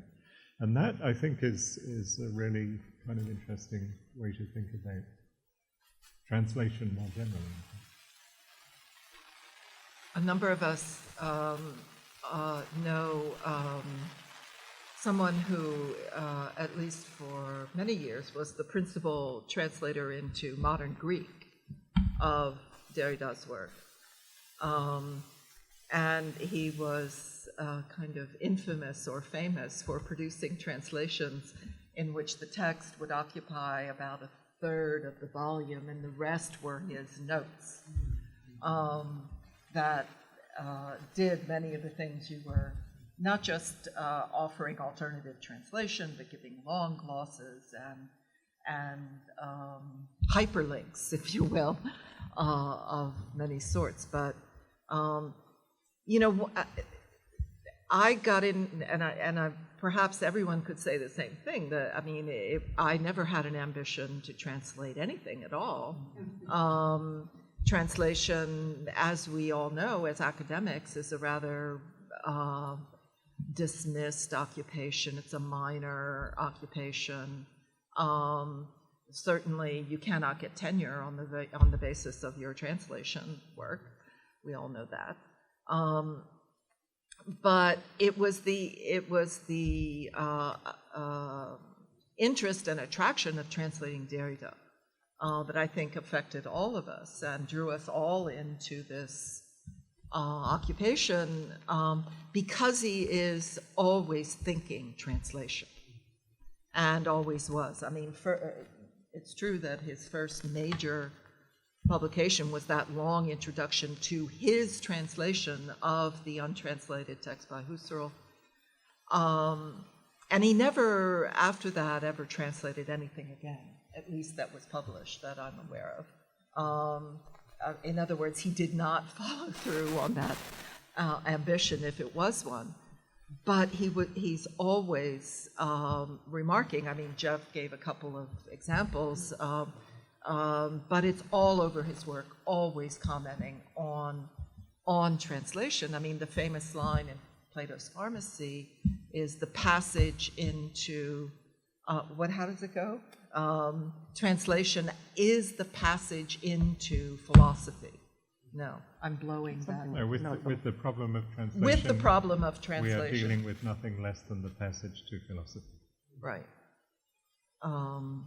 So it's always challenging the translator very literally on the page, and not just because of the difficulties, but thinking the task and the relation among, that there are multiple languages and not one language. This is the anti-metaphysics, if you will, at the very basis of the kind of solicitation of metaphysics.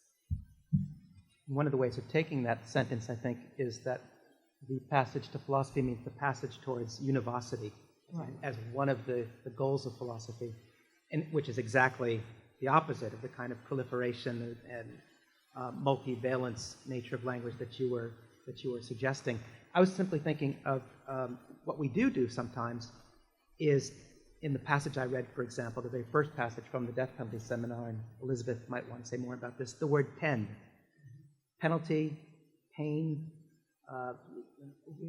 We had many debates about exactly how to approach this word. In most cases, it's clear more or less what Derrida means in a particular passage, but we would miss the entire play between à peine, peine, péniblement.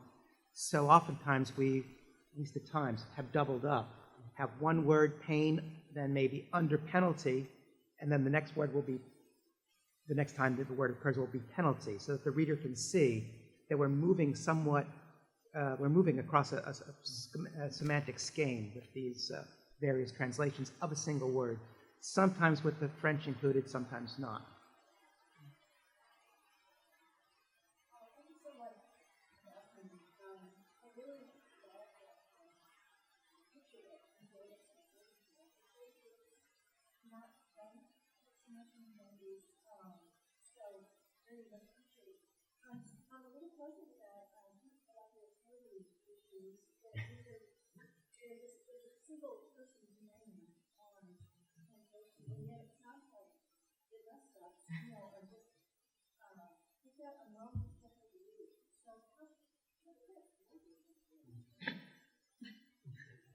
Well, the person whose name is on the translation has final say. Hence, in fine fettle. You heard it from her more first. We do every afternoon for the 5 afternoons that we are there. We go through page by page, sentence by sentence, it's effectively word by word. And anybody who has anything to say about a particular page raises their hand, and that includes not just those of us here, but also the other couple of colleagues mentioned, plus the students who happen to be there. They're given the material in advance the same as we are, which is not so, depending on when the translation is ready, it's 6 weeks maybe before we meet.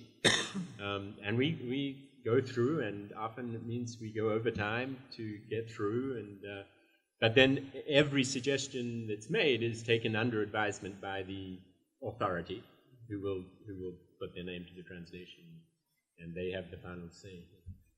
But it's intense, It's intense. It's grueling. We call it being on the hot seat when it's your translation. particularly for the person who's on the hot seat. Yeah.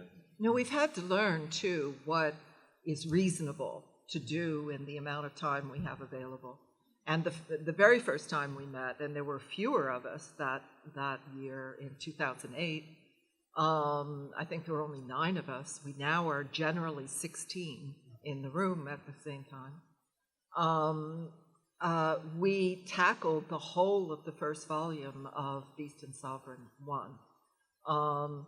And it was unreasonable. We really overdid it.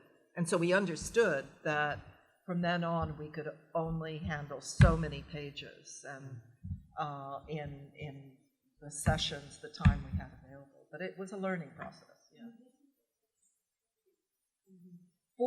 To go over a translation, yes. Yes.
I'm sorry, was that a question at the end? Does the structure of translation of it? Yes.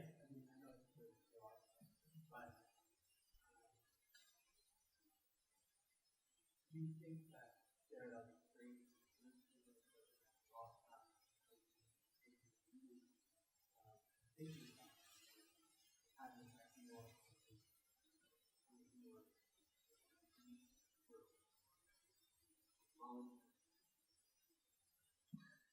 Well, I would say definitely yes, and I mean that's why I misquoted that moment in Plato's Pharmacy.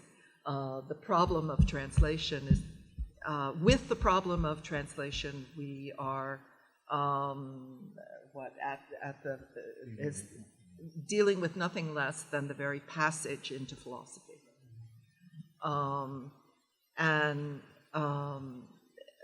yes, that's what I meant about its being everywhere. And not just in the let us say ordinary sense of interlinguistic translation,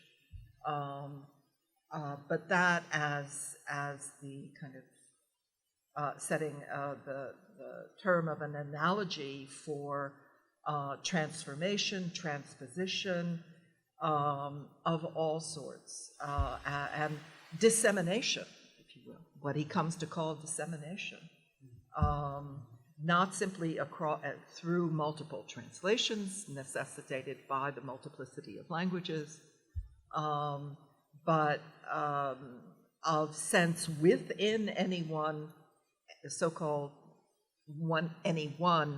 so-called language. Yes, I think it's absolutely coterminous with his thinking. But others can say that better, perhaps. Maybe just the fact that Alex has a question. Just the fact that things cannot be said at one go. Maybe that would be one way of thinking about this. For just Peggy mentioned dissemination, the word différence. The very fact that word, not just the difficulty in translating it, but to parse it in French requires time and it requires space. It requires saying it in at least 2 times, saying it's related to both time and space, and requires a kind of spacing, a kind of performativity in that word. but it means that one cannot comprehend that concept, it's not a concept, in one go. And there's an implicit notion of language and of translation built into that, simply that very word. And there are many, many examples of that.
One thing, just to pick up on that and to encourage your interest in that volume, which is really very striking in a number of ways compared to the currently available Derrida material on Heidegger. It resonates with it, but it's not the same.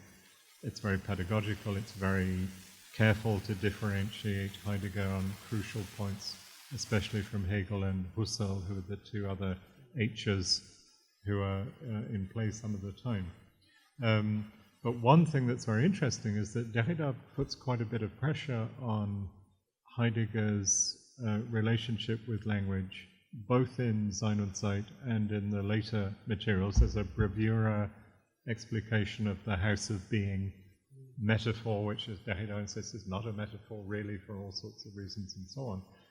But there's also already a really interesting insistence on the fact that when, in the introduction to Sein und Zeit, Heidegger asks what is to be the exemplary being on which we are to auslegen, the question of being.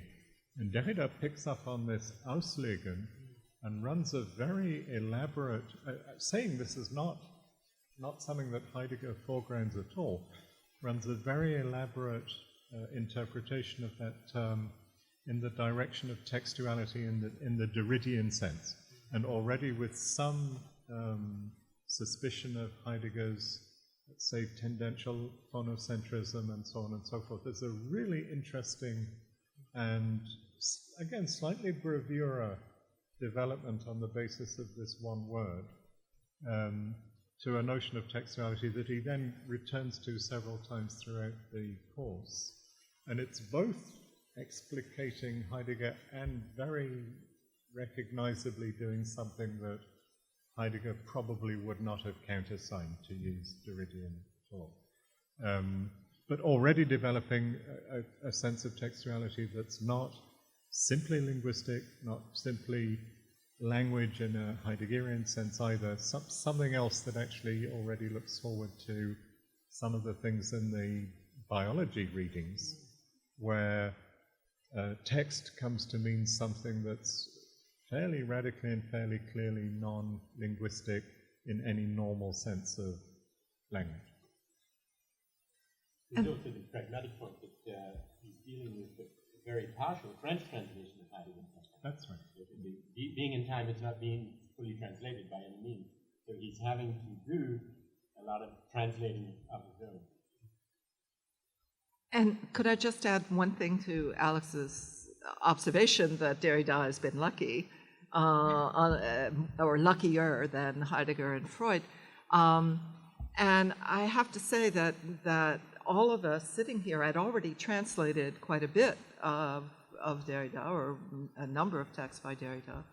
And when the project to edit and publish the seminars was adopted, we, 6 of us anyway, agreed that it would be desirable to try to try to control up to a point the quality of the translations of the seminars among ourselves, and doing that collaboratively seemed like the best way. And we have indeed tried to, I hate to use the term standardize, but we have adopted a certain number of conventions for translating a number of idioms that keep coming back and that are always bothersome for English translators, and we just wanted to have a certain kind of continuity, at least, across the volume.